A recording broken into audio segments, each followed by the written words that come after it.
Hello and welcome back. In this video, we're going to be practicing converting decimals back into fractions.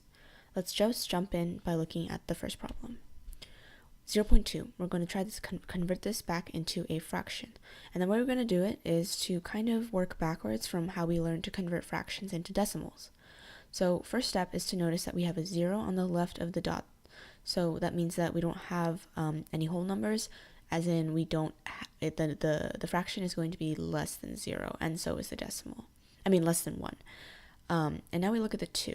So again, to repeat from last time, decimals are a base 10 system. So everything is based around the number 10 and like how you multiply with it or divide. And so in this case, what it means is that we'll calculate the fraction if we just literally do 2 over 10. And later on you'll see with like the 2-digit ones, it's useful to do over 100. Alright, so let's try it. So our fraction is literally going to just be putting 2 over 10. And we can simplify that to be 1 over 5. This is the fraction that corresponds with 0.2. 1/5 is equal to 0.2. Now let's try 0.5. Again, we're going to put 5 over 10. 5/10. This is equal to 1/2. Alright, our fraction that corresponds to 0.5 is 1/2. Now we have 0.07.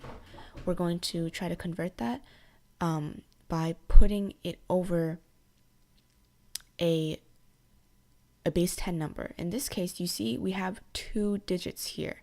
It's important in this case that we put it over 100.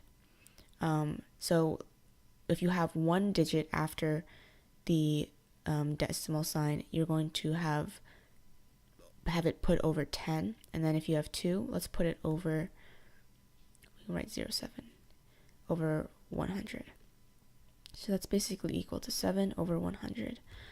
And we can't simplify that any further, so that's our fraction. 7/100ths is this decimal right here. In the last video, I said that it doesn't really matter which base of 10, like either 10, 100, you multiply the fraction by to get the right side of the decimal. I think I said something like 3/4 times 10 gives you 7.5 in the end, and then if you do 3/4 times 100, you get 75. And it doesn't matter which one you multiply by because all you're doing is taking the digits. Technically, the right way to do that is to use 100 so you don't mess yourself up with this extra new decimal.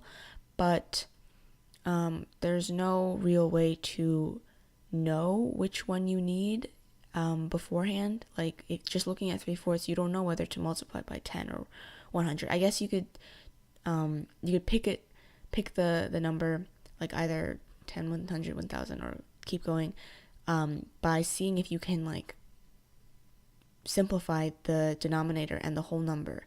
Like here we couldn't simplify it fully. We always had a denominator in the bottom, but with 100 you can simplify it to 1. Maybe that's the best way to do it. So find the lowest base 10 that you can simplify the denominator away, basically. Okay, now back to the next problem. 0.05. We're going to use 100 again. We get 5 over 100, and we can simplify that. 1, and this divided by 5 is 20. So our fraction is now 1 over 20. Next one, 0.25. 25 over 100. Notice I'm just ignoring the dot. I'm just taking this as if it was a number. And we can simplify that. 1 and 4, so we get 1/4. 0.125. Now we have 3 digits. So what we're going to do is put it over 1000. Add an extra 0 on the bottom. Okay, and now when we try to simplify this, it's not off the top of your head, you won't know it, but this is actually, you can divide 1000 by 8 to get 125. So our fraction is 1/8. 0.005. So we have 1, 2, 3 digits, right? So we do 0.005, and we make sure we have 1000 in the denominator. So we get 5 over 1000. We can simplify this. 1 and I think 200. So we get the answer to be 1 over 200. 1.3. So now we have a whole number now. We're going to save the whole number for later. Treat it as if it was like a 0 here. So let's just do 3. Since it's 3, we can just put it over 10. And wait, 3/10. So the full number is going to be 1 3/10. Because we just bring the 1 over. The fraction is the part that we're actually worried about. Okay, 2.19. Again, ignore the 2 for now. We're going to put 19 over 100. Again, we can't simplify that. So add with the whole number, we get 2 and 19 over 100. Okay, finally, last problem, 3.875. Ignore the 3 for now. We have 875 over 1,000 because we have 3 digits on top. And you also don't know this already, but you can simplify this to be 7 over 8 because the numerator is just 125 times 7. So, and then when we add on the whole number from before, we have 3 and 7/8. That concludes our practice converting decimals back into fractions. Thanks for listening, and see you next time.